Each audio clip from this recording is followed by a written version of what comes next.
All right, so let's hop right into this. We're going to be incredibly efficient as we're a few minutes behind.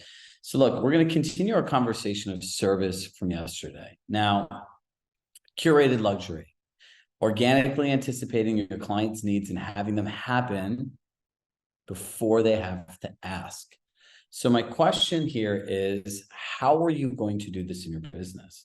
Like, what is one action that you feel that you can take, right? Because look, if you look at your business and we can define 2024 by one word, do you know what that word's going to be? Anyone want to guess?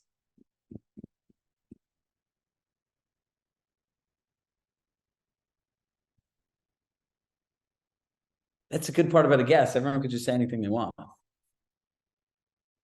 Anybody? You can put it in the chat. Don't be shy. What is it? Service. Service. Okay. Anybody else? Value. Value. Abby Joseph, what do you think? You got to mute yourself. Successful. Successful. Challenge. Okay. You know what the word is? I want all of you. So there's a book called, it's like, you can literally download. It's like a 60-minute audio book. And just preface anyone by saying this, I'm not preaching any kind of religion. There's a whole like God section in there, right? But one word to change your life says that you pick a word and you could live your entire life around that word. It's something I do every single year. And my word for this coaching program for next year and for all of you is mastery. So if you think about this concept of mastery, we all spend time doing this thing and that thing and another thing, right? And then at the end of the year, we either feel overwhelmed, underaccomplished, like, what do I do next? And you kind of feel frustrated, right? So here's the goal for next year. It's to master what you do. Now, if there are 4 quarters in a year, you can break it up to, there's the pitch and there's execute. There's pitch and there's execute. We talked about this yesterday. But mastery, if you've ever seen Success Magazine, the CEO is Darren Hardy. And I was very fortunate to meet him in an intimate setting when I was 26 years old. And, you know, it was a small group. It was called Experts Industry Association. So I got to have like a 15-minute conversation with the person who's interviewed the most CEOs and successful people in the world. And I asked them, I'm like, if you have to learn something, like, what is your process? You know what he said to me? He says, the biggest mistake that I see in learning is people are trying to learn too many different things, and so many years for entrepreneurs go by and they never really master anything. It's like, huh? I was like, explain it. Like, well, what do you do? So he'll pick a quarter and he'll learn everything around it. He'll read books around it. He'll listen to recordings. He'll go to seminars. And that whole quarter will focus around learning one element. So in the chat, if you had to pick an area to learn on, right, what would you want to learn? Would you want to learn a buyer pitch, a seller pitch, or seller service, or buyer service? Which one? Drop it in the chat.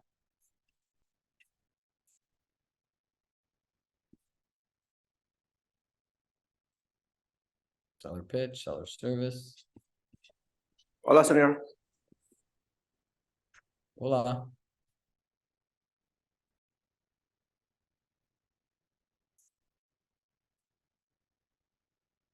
Buyer pitch and service. Okay. Marsh, pick one, right? Pick one for a quarter.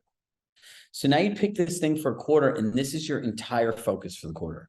Obviously, you're still doing your prospecting and regular activities, but around learning, you become obsessed around doing this. Another area that I got this idea from was Kobe Bryant. When he was 10 or 11 years old, he played in a summer league. Do any of you ever feel like you're behind some of the agents in your market? Anybody? A few of us, right? And Jody's still not raising her hand. And you still owe me an invite for your accountability group, by the way. I'm waiting. So the other thing is, if you'd like me to join your group for a day, just send me some messages and numbers. I'll pop my head in. Look, Kobe Bryant did not make one basket when he was 10 years old, not one. Right. So after the summer, he figured out, like, okay, if I want to catch these people, if I want to get better, I need to work on one thing. So the first thing you want to work on was making open shots. Then the next thing is you realize at that point, everyone was more athletic than him. It was the speed of the shot. Like how fast could he get it out while making it? And he systematically did this and he called it like his hit list. And after a few years of doing this, he was better than everybody else because he quantifiably grew. Now, if you looked at your business this way, how much would things change for you? Has anyone ever done that? Like literally what I'm suggesting to people, for those of you who are going to be joining us next year, if you're focused on buyer service, my recommendation is to go to every buyer service class where I'll be teaching it live. There won't be 30-minute sessions, it'll be an hour. I would look at all of our supplemental materials, all of our checklists, and I would master that process. And that's what I'd be talking about in the accountability group. And at the end of 3 months, if you did that for 3 focus months and carved out 30 minutes a day, 3 to 5 times a week, do you think you'd ever have to go back and do this process again? Yes or no? No. Would you be better than 99% of the agents in your market at servicing clients? Yes or no? I'm not even going to say 99. I'm going to say 100%. People don't think this way. Now, curated luxury, right? Let's go back to this. Now we have our mindset of how we're going to learn. Now we want to get tactical and things that we can do today. Now, if you think about curated luxury, write these 3 words down. Any day, anytime, anywhere. Any day, anytime, anywhere. Are your clients hiring a professional service? Or are they hiring a doctor that's on call for an emergency? Right, Abby? Right? We're not on-call emergency doctors. So when someone says to me, don't worry, like, I'm like, what happens if I have questions or I'll ask anything in the service that I'm going to buy? Don't worry, Chirag, we're available any day, anytime, anywhere. Do you know what I hear in my brain? You're unorganized. I'm going to have to be micromanaging you. And this does not make any sense because the words anytime, anywhere, any day come from people that don't know what they're doing and don't have a system. Never say those words. And here's the amazing thing. How many times have you said something to somebody and then they start asking you for it all the time? You get frustrated. Everybody's hand should go up because here's what happens. Real commitment is doing the thing that you said to yourself that you were going to do long after the feeling of when you wanted to do it goes away. Well, write these words down. The real sale starts after somebody hires you. It's not getting the deal. It's not signing a contract. That's the sale. It's the most important part.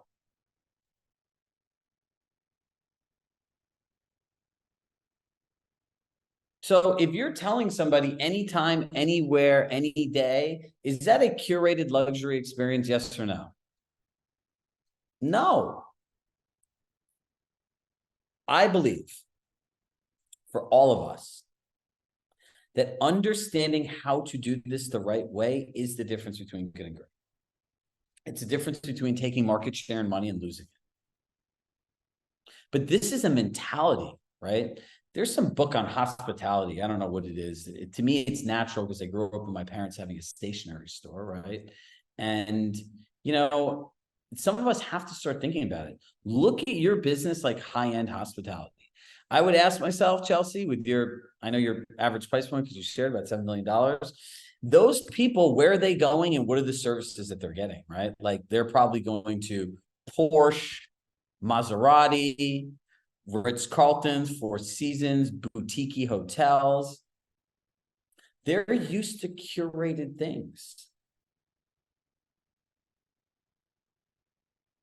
Someone pays that much money so they don't have to ask. Unreasonable hospitality. Yeah, it's like a yellow book, right? So here's my question to all of you. What is one thing that you could do right now that would make your clients feel that you offer them unreasonable hospitality? Name one thing, drop it in the chat.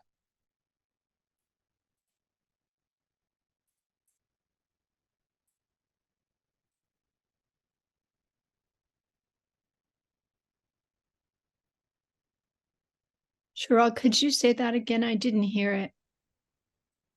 One thing that you could do to curate luxury and unreasonable hospitality. What's one action you could take? Thank you.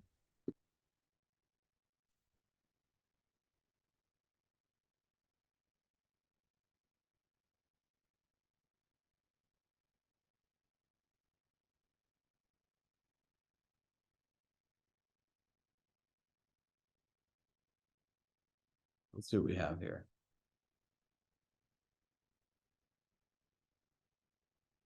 Handwritten notes. All right, checking on them to see if they need anything. Tell me more about that, Miss Abby Joseph. I only call on people that have their cameras on. So, first time, can you unmute her?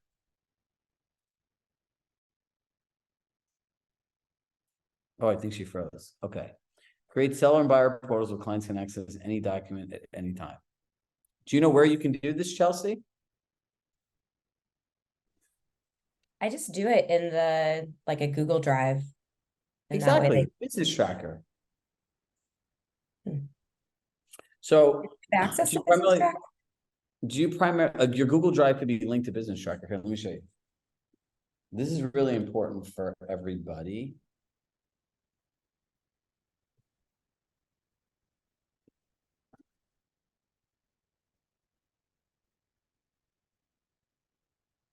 Oh, oops. What about this stuff?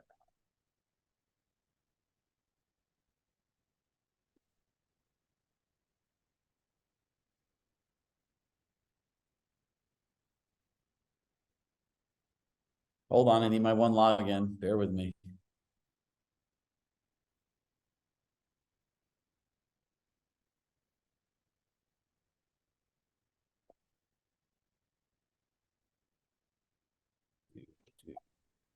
Okay, hi, it's Abby.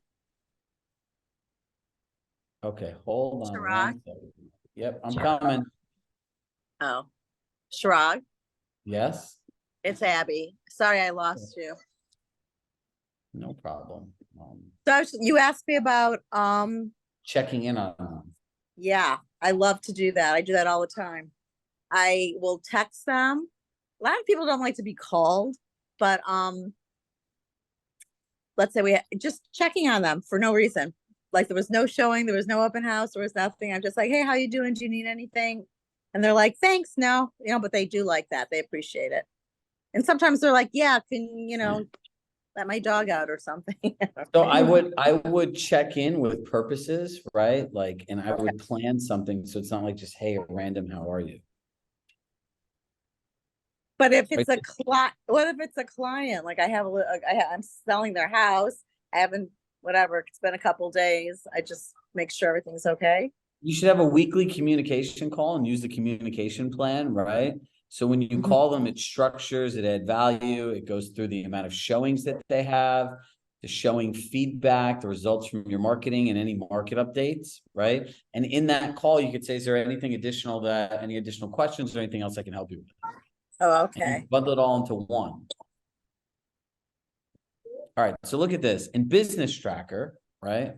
Oh, can you make me a host? Oops.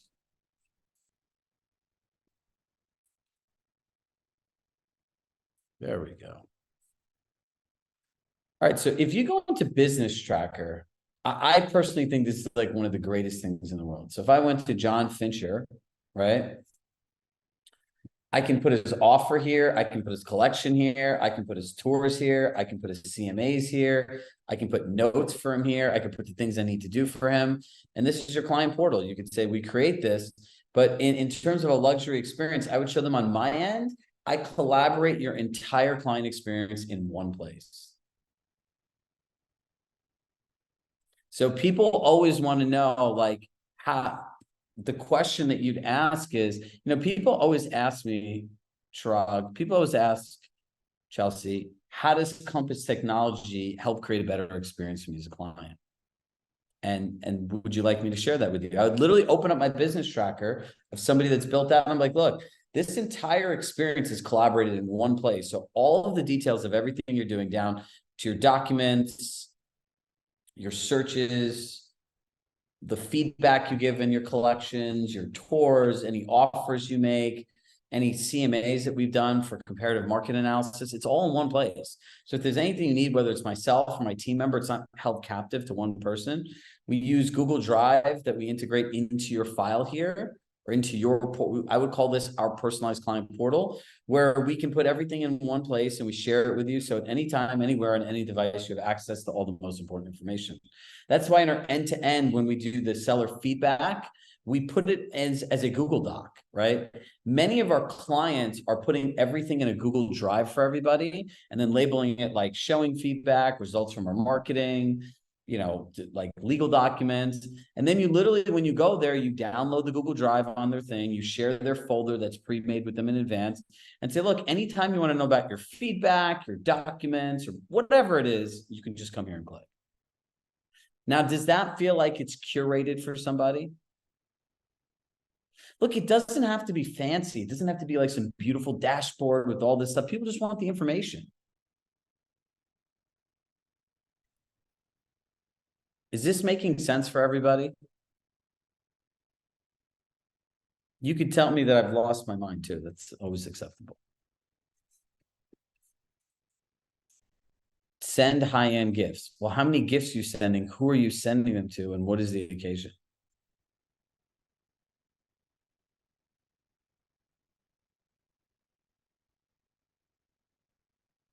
Carol, would you have a driver if you're drinking a glass of wine in every house? Just kidding. I want to share, Chirag, I want to share one thing that I've been doing is I've been listening in my clients what their kids and doing something wowing those kids will impress the hell out of the parents instead of just going for the parents.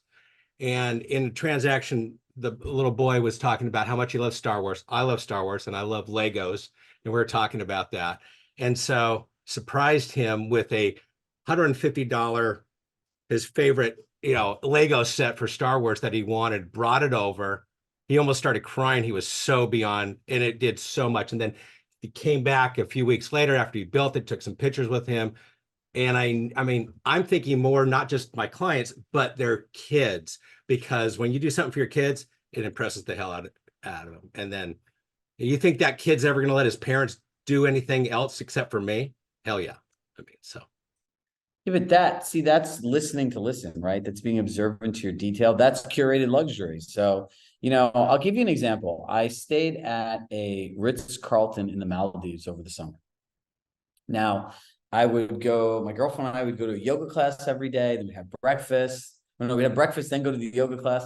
But they noticed 2 days in a row, and I was there for 10 days, that I really liked organic dried mangoes. I love dried mangoes, right? And these things, the fruit there is so fresh.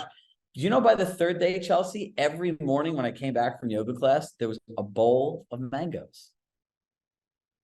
Like it was incredible.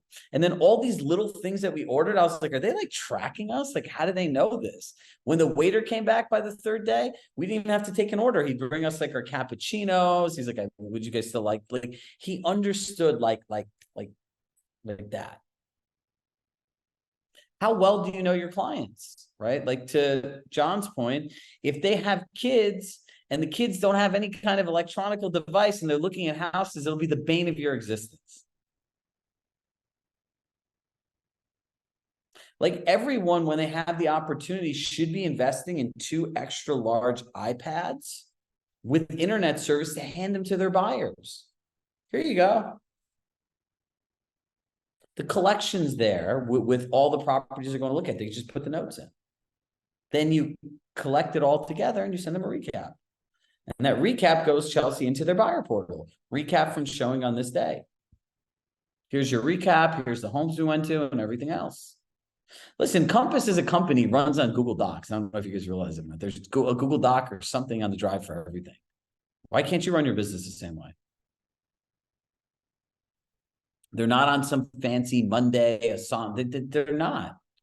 The Google Suite is so powerful. So like what I hope everyone leaves with today is we all have the opportunity to make our clients' experience better.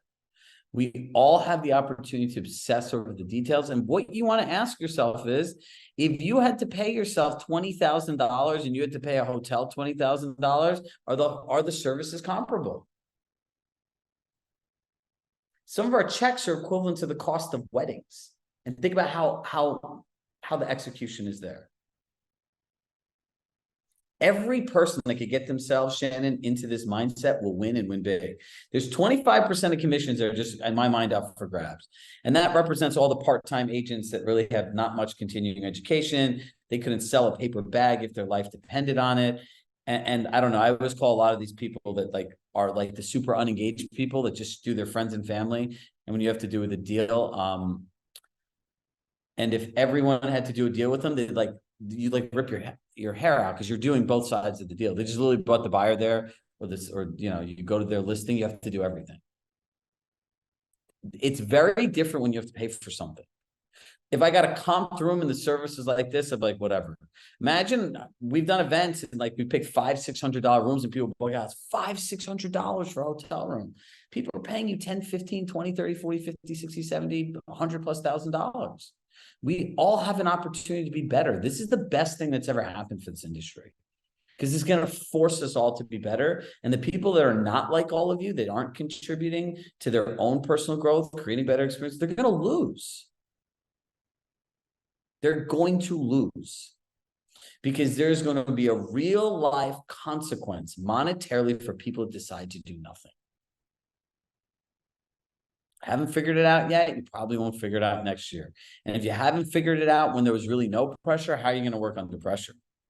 There's this much percent that they need the pressure to keep going. Most people panic, have anxiety, fear, doubt, worry. So I want you all to, number one, like take a breath and just congratulate yourself and feel good about how much you've actually done. Feel inspired by how much knowledge you have that other people don't have. And third, know you have a distinct competitive advantage, because we're looking at this as unreasonable hospitality and no one else is. Is anyone else talking about unreasonable hospitality and getting buyer's agreements and providing great service? No, man, they all have main character syndrome, or share your value, show them what you do, use fear tactics to tell them that they're not going to understand inspections and appraisals. Here's the bottom line that I'll leave you with. If you had to pay an agent to sell your home and you couldn't afford it, would you still sell your home? 100%. If I had to pay somebody to buy a house, right, for the service, but I wasn't able to afford it, and I couldn't get into a commitment with a buyer's agent because I didn't know if the seller could cover any of it, would I not buy a house, or would I wait for an agent? No, I would still go buy a house. So a real estate agent is the most expensive luxury service a person will invest in their lifetime. Period. End of story. So what are you going to do to curate luxury? And this is what I want you all to obsess about. Focus on your one word of mastery and master these things. Remember the pyramid that I talked about yesterday, right? Mastering the transaction, and you learn what you can delegate, and then you can scale it through as many people as possible. Think about your business like a franchise. If somebody else came onto your team, who here's the team leader? Anybody? John, right? Your team members come for you. So like your business is like a franchise. It's extremely well organized. So everyone has the same repeatable, predictable process where the only 20% variable is someone's personality and how they communicate the information. Can we all, and you don't have to answer this, we all want our businesses to get there. All of us. That is my wish and dream and hope for all of you. Because there's like pots of gold, happiness, rainbows, sunshine, sunsets, sunrises, all the most beautiful things in life, tranquility, peace. At the end of this world where you've mastered the transaction, where your clients are able to say, you know what? Working with Chelsea, I did not have to think about a single detail. I never had to send her one email. I didn't even have to ask one question, because everything I need was thought of well in advance and was just given to me, that made buying a house a great experience. Think about it. You go shopping, right? You know your size, you know your fit, and then you just get to go pick out what you want. So theoretically, if a buyer knows their monthly payment, has been pre-qualified, has the funds, this should be a great experience. What's there not to like? You're about to spend the most money you've ever spent in your life. You should be happy doing it, no? Sure. I got a question for you real quick. Okay. I tend to, if I'm in a transaction and there's a lot of crap going back and forth with the other agent, I don't tell my clients. I want to shelter them from all that junk. I want to let them know that I'm working my ass off for them, but I don't want them to feel like, because it's negative news. I don't share that with them. I just feel like I don't want them to feel like that there has been struggles along. I want them to feel like everything just went great. What's your opinion on keeping them informed? I don't think my wife sometimes says, oh, you need to let them know all the shit you went through for them. No, I want them to feel like everything was smooth. What's your thoughts on that? Yeah, listen, you ever hear the saying, don't be an alarmist? Yeah. Don't be an alarmist. Yeah. You Okay. do not vent to your clients about other agents, other things, other challenges. Look, they always say, like, if you knew how the sausage was made, you wouldn't want to eat it. Yeah. Look, I can tell you this, in 2019, because of like all these weird things that happened, when we did the Compass retreat, we promised everyone a Pitch and Compass workbook, right? I ordered 800 workbooks on Monday afternoon from an Uber to my hotel, where I had to convince somebody to print 800 workbooks and deliver them by like 7 a.m. the next day. But when you got to the room, everything was there. It was smooth. You saw me smiling, handing them out, telling people how to use them. Rory didn't get on stage like, you have no idea what we did. Like, no, that's not. Like, things go wrong all the time, but we need to be focused on like their journey. Anything you tell them that goes wrong, that's like not materially like a violation of fiduciary responsibility, hiding facts, you're creating panic in somebody. They don't need it. It's already stressful enough. And that place for both buyers and sellers, from the time the contract is selling to moving, I think is the biggest opportunity. That's where everyone's service goes down the hill, because they think their job is done. So listen, here's my last wish for all of you. Your day is going to end at some point. Turn your phone off. Go be a human. Enjoy the people you love. Be grateful for what you have. A yoga teacher used to end a class and she would say, close your eyes, take a deep breath in, take a deep breath out. And just remember, be thankful for what you have somebody else is praying for. Be thankful for what you have, because what you have is what somebody else is praying for. Go enjoy your day. No one's transacting tomorrow. It's a national holiday. Not tomorrow. Tomorrow's Wednesday. So at the end of the day, tomorrow. I don't know why in my mind today's like today's Wednesday. See, but at the end of the day, tomorrow, check out. See if you could turn your phone off, or even on Thanksgiving for the whole day, just turn your phone off and see what it's like. You don't need Instagram. You don't need TikTok. You don't need LinkedIn. Like, the world will be okay if you don't post pictures of your Thanksgiving. But you know what the greatest gift you can give people is? Your presence and attention. And if you can do that for your family for one day, I think they would forever be grateful. So, love my heart. Happy Thanksgiving. I love you all. This rocket ship continues, and the best is yet to come. Thank you, everybody. Happy Thanksgiving. Thank you. Happy Thanksgiving, guys. Happy Thanksgiving. Happy Thanksgiving, everybody. Bye.